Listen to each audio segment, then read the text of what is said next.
Magandang hapon po mga mahal kong kababayan. Ito po ang favorite ninyong podcast, Iparas kay Paras. At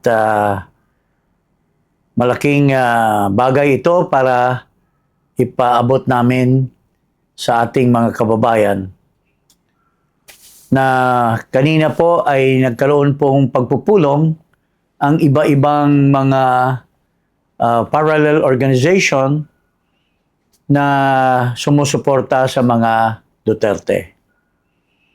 Dahil po sa kawalan ng maayos na pamahalaan, naghihirap ang taong bayan at ang aming pag-iisip, ang paghingi or panawagan sa ating Vice Presidente na siya muna, siya mismo ang mamuno ng ng mga taong bayan na uhaw sa isang liderato. Alam naman natin mga kababayan na si VP Sara ay siyang nagdeklara na maging Pangulo. Pero para sa aming mga loyal na mga nagtaguyod sa kanyang liderato, hindi po sapat yung kanyang pagdeklara lamang. Alam mo, watak-watak ang mga iba-ibang organization. Kaya po, nanawagan po kami sa kanya na sana lumabas na po siya, makitaguyod po niya ang kanyang liderato at mamuno siya sa malawakang pagsigaw ng reforma at ipalabas niya sa taong bayan ang concern niya sa mga pangyayari ngayon ng mga kabulastugan ng gobyerno. We know that the Vice President is concerned, but kailangan po natin yung kanyang presence. We have been in the streets for some time. Iba-ibang grupo, iba-iba dito, iba-iba dyan. Pero hindi nabubuo ito dahil may mga iba-ibang uri na pamamalakad. Pero with the Vice President going out of her way, lalo na po itong pangyayari ngayon sa Senado, malaking bagay kung pumunta siya roon at suportahan niya ang mga senador, manawagan siya ng mga good thinking Filipinos, yung mga ating mga kababayan, ating mga kasama sa paghingi ng reforma. Dahil ang ating demokrasya ay it's being trampled upon right now.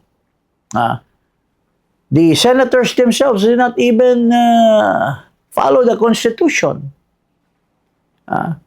They are being backed up by a president who doesn't even follow the Constitution. So, nalihis na po ang panggobyerno ng ating bansa. We are going down to the dogs.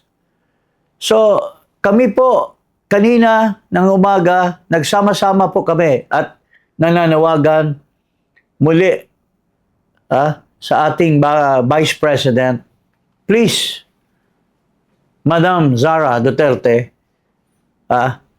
dinggin mo po ang aming hinaing. Please join us in the march towards reform, towards addressing criminality, towards addressing corruption, towards addressing a good, the creation of a good government in our country. So, yun po mga kababayan, I will share with you yung aming talakayan kanina with all due respect, Madam Vice President. Ito po, mapakita namin ang mga hinaing ng ating mga kababayan. Please take your seats. Ako po si Ka Eric.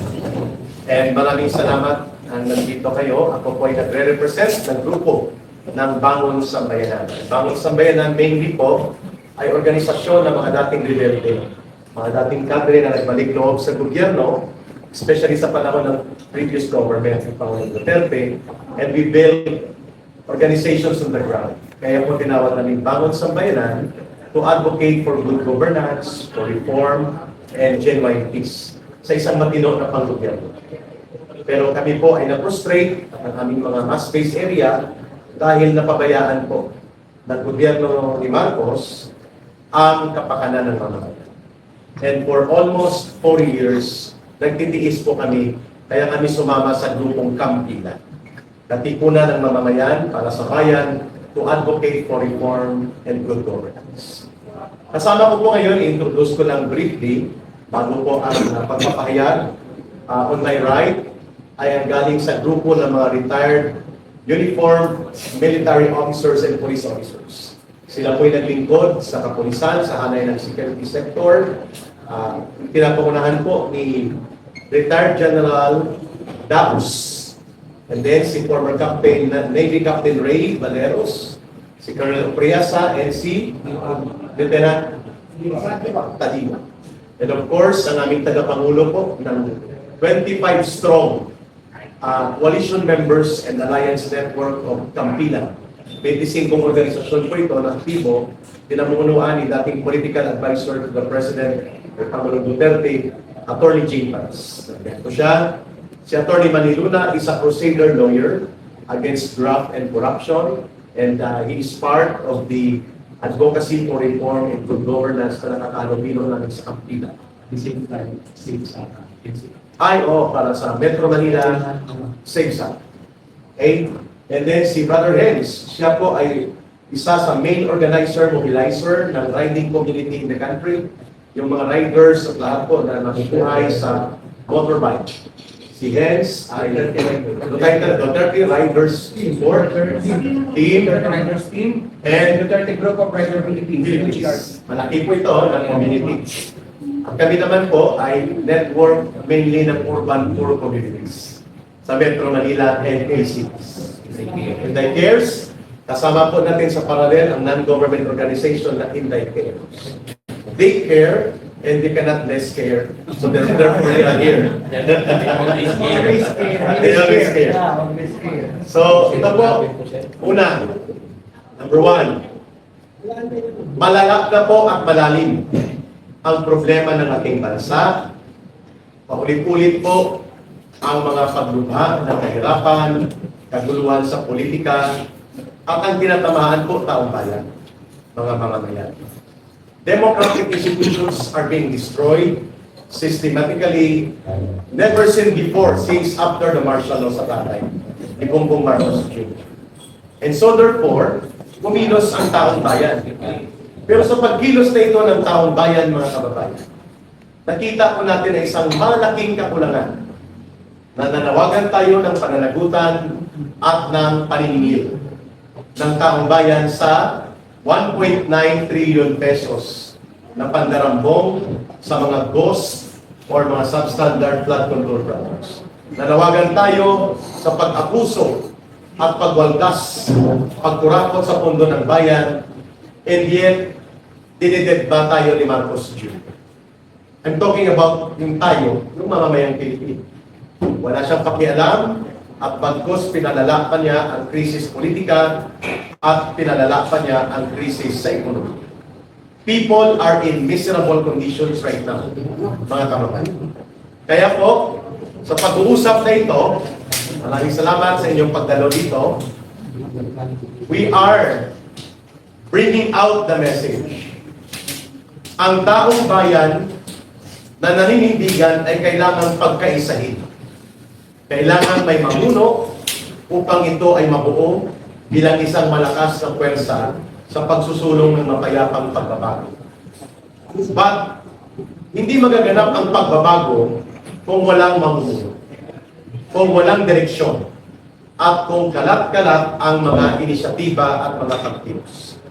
Wala kaming ibang nakikita sa grupo na ito at marahil sasabihin na rin namin ang mayoriya ng sentimiento ng taong bayan. Naniniwala sila that the legitimate alternative leader that can bring unity sa pagkilos ng taong bayan at pagbubuo ng tamang direksyon sa pagbabago at reforma sa gobyerno is none other than the Vice President, Sara Duterte. But that call for her to lead our people in our country is voluntary on her part. But on our part, it is already an obligation to call on her. To respond to the call is voluntary on her part. But to call on her to lead is an obligation for us. Kaya kami nandito. Kasi among us and all other organizations, iisa lang po ang mayroong mandato na ibinigay ng mahigit 32 million Filipinos na nagtiwala sa kanya that she can be the leader of this country. Walang iba kundi ang Vice President, Sara Duterte. At pakinggan natin ang pagpapaliwanag na karagdagan bakit lumabas kami sa panawagan ng katarungan, pagbabago, at pagkilos sa totoong pagbibigay katarungan sa problema natin kay Marcos Jr. at sa kanyang gobyerno. Walang ibang solusyon kung hindi dapat may mamumuno na sa ating mamamayan at sa pagkilos ng buong sambayanan. I will have Attorney Jing Paras to start it off and we will provide solidarity reaction after. Congressman Jing Paras, please take it. Magandang umaga po. Maraming salamat kay Eric Celis na matagal nang naninindigan kasama natin sa pagkilos for so many months or even already in the last 2 years naninindigan at hinihikayat natin na magkaroon ng reforma pero palala ang ating gobyerno at nagkabistuhan na nilustay ang pera ng mga mamamayan. Pero sa aming pagkilos, iba-iba ang aksyon. Nandito, katabi ko si Kuyang Ray Valeros, representing the UBI, Lamali, they represent, halos lahat dito, and so many others who are not here, they represent the sentiments of the Filipino people. Correct. Especially those who are angry, those who are restless, those who are so disappointed with the government. Pero all our expressions, all our lahat natin pagkikilos ay sporadic. Isa dito, isa doon, isa dito, isa doon. Wala pong unifying force. Minsan nagkaka-conflict in the ideas kasi wala pong nag-unite. Kaya dumating kami, nagkasundo kami sa isang panawagan na hinikayat namin ang ating Vice Presidente Sara Duterte na lumabas na siya maninindigan bilang isang leader ng maraming taong bayan na nandyan lang sa kanilang pamamahay, nandyan lang sa kanilang trabaho, pero sa kanilang puso at diwa sila ay galit na sa nangyayari, sa kahirapan nila at saka sa mga iba pang harassment, persecution, weaponization of this government against them, just merely to express their grievance against the government. So, kailangan may isang tao na mag-unify, kailangan may isang tao na titindig, haharap, at mahihikayat sa taong bayan na magkaisa, magbuklod-buklod. Hindi natin ma-achieve sa mga hanay na humihingi ng reforma sa gobyerno o humihingi ng pagbitiw sa gobyerno kung walang nag-unify o walang isang tao na naghihikayat sa bawat isang naniniwala na wala na pag-asa ang ating bayan. We are already a failed state as of now. Kung walang tatayo na leader. We have been facing so many things in the past. We had the people power one, we had the people power two. Parating may leader na tumatayo at naghihikayat para ang sambayanan na naniniwala na wala nang silbi ang gobyerno ay magkaisa. Ngayon, kalat-kalat. Pero ang dami-dami na kalat-kalat na mga parallel organizations, mga grupo, na isang diwa lang, isang puso lang, na galit na sila sa kalagayan nila. Lalo na itong nalaman itong sobra-sobra na pagnanakaw, pinamunuhan mismo ng gobyerno. Na dapat sana, itong gobyerno nito, gagamitin yung pera na yan para sa kabutihan, para sa magandang kinabukasan ng mga Pilipino. Lalo na po yung mga mahirap. Pero sino nakikinabang yun? Yung mga cronies, yung mga oligarchs. Habang yung mayaman, kontrolado nila lahat ng mga negosyo, pero ang sambayanan ay paurong ng paurong sa kahirapan. So, nangangailangan tayo ng isa. Ang isa lang ang tumatayo na tao na legitimate, inalal ng 32 million. Kaya, Madam Vice President, kami lahat dito ay humihikayat sa iyo. Lumabas na po kayo.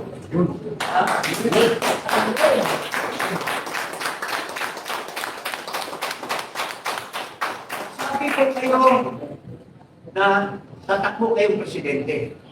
Malayo kayong eleksyon eh. Pero nung sinabi mo tatakbo kayo ng presidente, you have already declared that you will lead. Yes. All of us. Pero if you're just inside your office, or you are just visiting a little number of people, you are not uniting all of us who believe in you as the true leader, wala pong mangyayari. Sa dami naming expression of grievance against the government, kalat-kalat po kami. Hindi kami magkabuo dahil hindi namin naririnig ikaw lumabas at hinihikayat nyo kami na magkaisa under your leadership, Madam Vice President. So,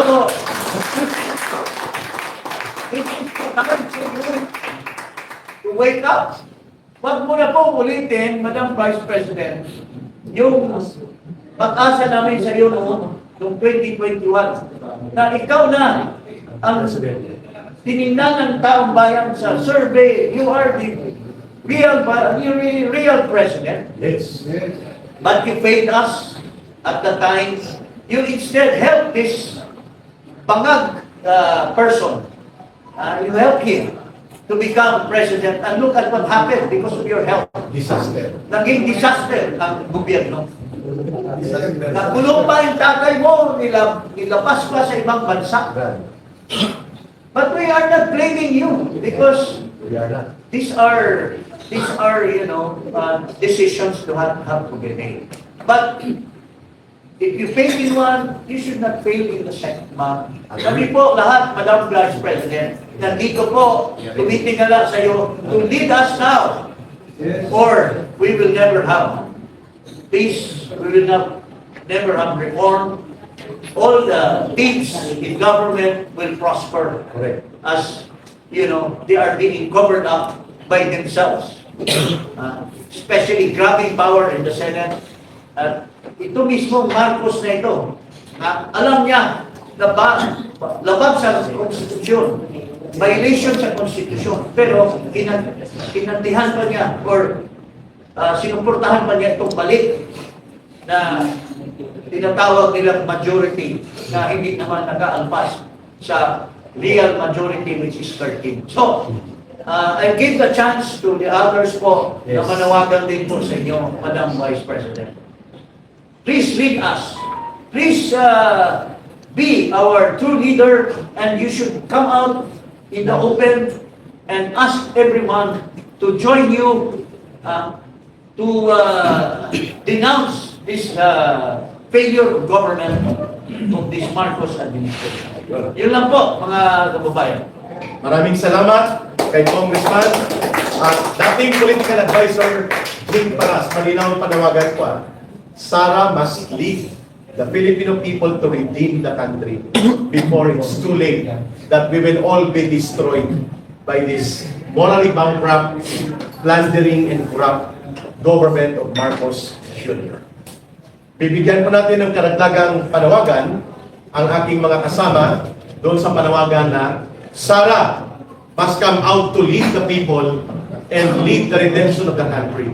Lead the redemption of our beloved Philippines. Kasama po natin si Atty. Manny Luna, and then the rest of the leaders mamaya magbibigay din po ng solidarity call of message reaction sa panawagan ni Atty. Jing Paras. Atty. Manny Luna. Magandang umaga sa ating mga kaibigan, sa media, mga vloggers, at sa sambayan ng Pilipino. Ito po si dating PACC Commissioner at dating TESDA Consultant, Atty. Manolito Luna. Nakita niyo po ang nangyayari ngayon sa ating bansa at kami ay nagkakaisa sa aming panawagan ng ating mahal na Vice Presidente, Atty. Sara C. Duterte, should lead us, should unite us, come out in the open and tell us what to do, guide us, so that we can fix this government which has already gone astray. Kami po sa Save Sara Movement ay labis na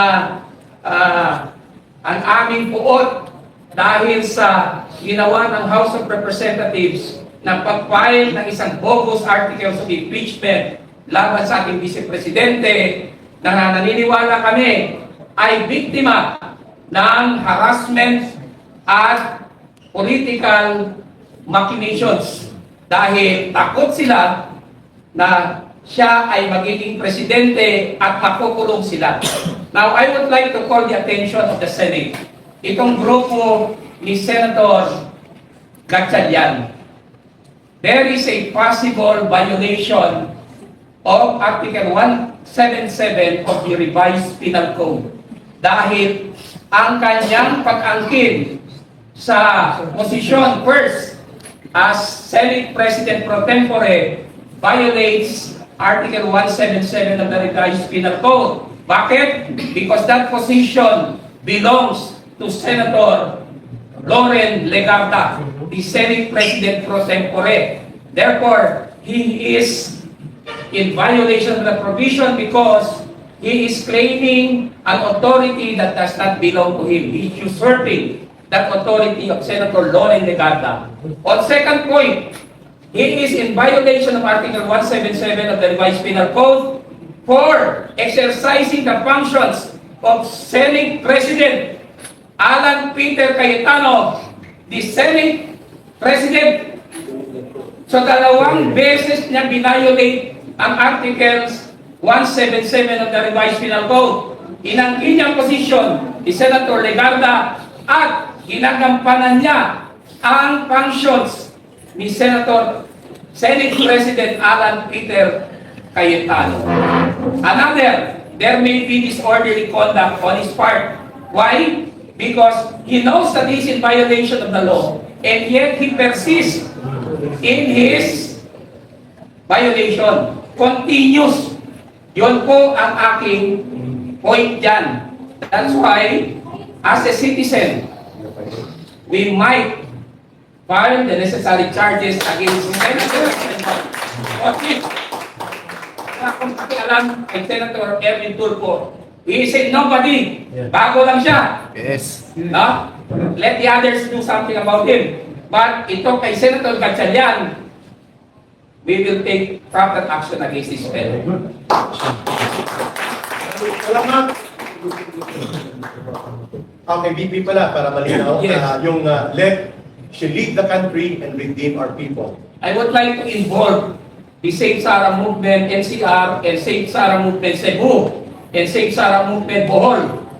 Together with Attorney Salvador Diputado, Attorney Manuelito Luna, and the rest, we are calling on our Honorable Vice President Sara C. Duterte, to lead us, to instruct us, to guide us, to come out in the open Enjoy the people.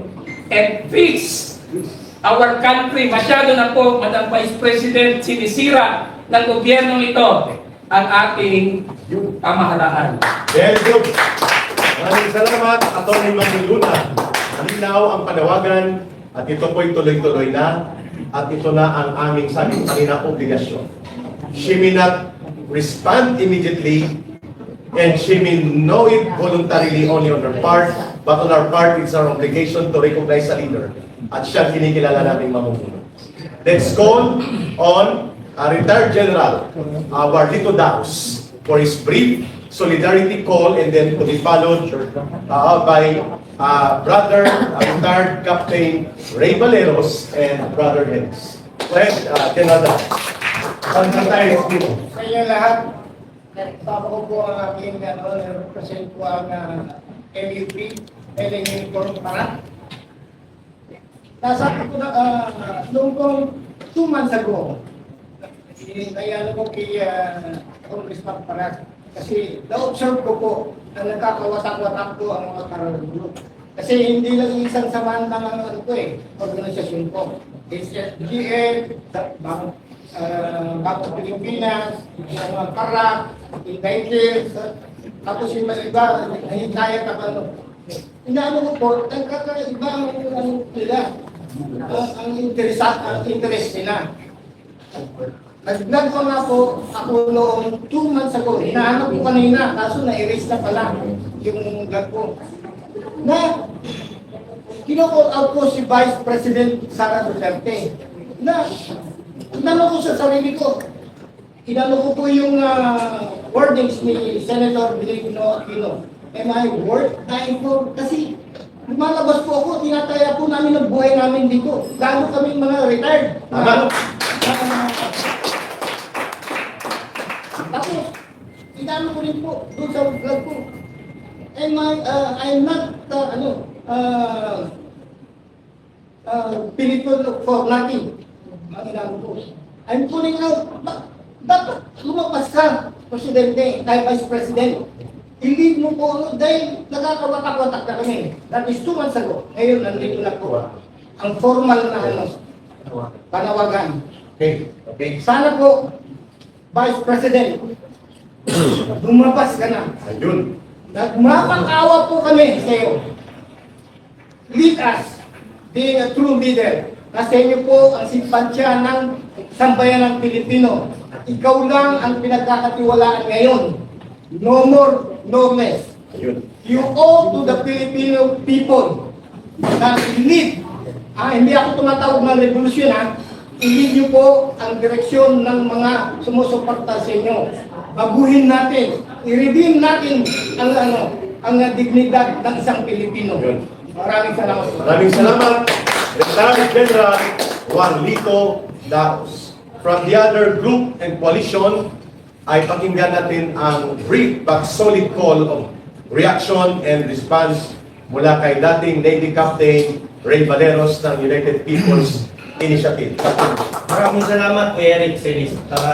Nag-atong ni Manny Luna nandito kay Brother Tongjing para sa lahat na nandito. Mabilis lang po ito. BP Inday, ito yung panahon na kailangan lumabas ka na. Ipapaliwanag ko kung bakit. Kapag hindi ikaw ang pinanawagan namin na mag-lead sa amin, magiging extra-constitutional yun. Correct. Kaya kami sa'yo nakaangkla para walang gulo, constitutional siya. Simulan natin sa Supreme Court. Ang Supreme Court hindi makapag-decide. Bakit? Unahin natin TRO ni Bato. Hindi siya makapagbigay ng TRO kasi pag nagbigay ng TRO ang Supreme Court, inamin niya na mali yung ginawa nila kay PRRD. Ngayon, kung kumampi naman ang Supreme Court doon sa ICC at sa gobyerno, inamin naman ng Supreme Court na failure na ang justice sa bansa natin. So, anong gagawin niya? Papatagalin lang niya ang issue. So, yun ang stand nila. So, hindi tayo pwedeng mag-hintay ron. Punta tayo sa legislative branch, sa House of Representatives. Hindi natin kailangan ipaliwanag. Doon nagmula ang kaguluhan. Punta tayo sa Senate. Hati ang Senate ngayon. Pumunta tayo sa executive branch, di lalo na. Sila nga yung nagmamanto kasabwat lahat eh. At kaya tayo lumabas ngayon at direktang nananawagan kay VP dahil ito na lang yung natitirang constitutional move na pwede namin gawin. Kung hindi kami gagawa nito, hindi kami nananawagan ng sama-sama, magiging extra constitutional yun. At ayaw natin pumunta tayo ron. Bago ako magtapos, VP Inday, ito na yung pagkakataon kasi bakit? Kapag namatay si Digong sa Dahig, na alam naman natin lahat doon tayo papunta, ikaw ang magiging pinakamalungkot at nagsisisi na Pilipino sa bansa natin. Bakit? Kung sinunod mo ang tatay mo na tumakbo kang presidente, hindi lang ang tatay mo, hindi lang ang susibakan. You owe it to the people. VP Inday, you owe it to the people. Huwag kang magkaroon ng second mistake. Kaya kami naninindigan ngayon dahil ikaw lang ang constitutional successor. Wala nang iba. Kapag ka hindi kami sumigaw ng constitutional succession, magiging extra constitutional yun. Ayaw namin mangyari. VP Inday, nandito kami, nananawagan, tumayo ka na. On behalf ng mga active military, bakit hindi sila makasuporta? Alam ko sa puso ko, dahil lagi natin silang kinakausap. Ang sagot nila sa akin, bigyan mo kami ng reason, Kap, bakit namin kailangan siyang suportahan? Wala siyang pronouncement. Ang gustong marinig ng mga active military ito. Yes. Alam ng buong bansa na windang na ang bansa natin dahil sa windang na Pangulo na yan. So bilang pangalawang Pangulo, hindi ko inuutusan ng active military na magkaroon ng kudeta o gumawa ng bagay na hindi naaayon sa konstitusyon. Pero puta na ina! Suportahan nyo yung mga nagsasabi ng katotohanan. Bilang Vice President. Yun ang parinig ng ating mga active military. So, VP Inday, tumayo ka na. Dahil pag hindi ka tumayo, baka maging istorya ng bansa natin. Maraming salamat po.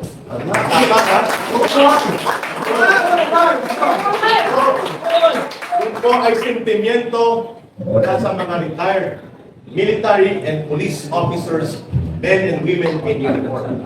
At naririnig po at maririnig yan ng mga nasa aktibo. Hindi kami nag-uudyo. Kami po ay naglalahat ng katotohanan that the only constitutional legal succession sa kabulukan ng gobyerno na hindi magiging madugo, mapayapa at nasa legal na batayan ay ang pagpalit kay Marcos ng kanyang constitutional succession, none other than the Vice President. At yan ang itinutulak ng taong bayan. Yan ang itutulak natin sa mapayapang paraan. Kaya pakinggan natin ang Riding Community Sectoral Organization all over the country kay Brother Renz sa kanyang pahayag and then open for question and answer to be led by the panel. Brother Renz, mula naman po sa grupo ng Duterte Riders Support Team, Duterte Riders Support Group, at lahat ng consolidated riding community, please, your statement. Nanawagan po sa ating lahat. Sa aking mga napakinggan po dito sa aking mga magigiting ko na nakasama, marahil parang lahat po ay kanila na nasabi. Although, nire-represent ako po, hindi naman po dito sa inyo. Mula po yung nakuha po si Tatay Digong last year, March 11. So, nagkaroon na po kami nang nakikita nyo po na lumabas sa kalsada ang DRS, which is saan po mayroon nandun pang Duterte Rider Supporters. And then kami rin po yung DRT, under naman po dun kay Founder Moises Payparine ng Cebu. Ang DRS po, Kuya Oni, nakasama po sa sila. At continue din ko sa mga po, ang Pangulo po ng Duterte Group Riders Philippines po, yung DGRP. So halos hindi po nagkakalayo lahat po ng tinatag. So ngayon po, kumakatawan po ng Riders Philippines po ng buong bansa natin. Ang panawagan ko lang po please po, Madam Sara, sana po ilig niyo po ang ating bansa na sobrang hindi lang po nila pastangan, niyurakan, sobrang panggagasa na po. So nakakaawa lang po dahil nga po, katulad po natin, karamihan po dito, may anak din po tayo. So una-una pong tinitignan ko, bakit po ako muli lumabas? Ang inyo po lingkod nawala na po bilang nagsilbi po before sa kabataan ng SK. And then nag-federation po ako ng school sa aming lungsod.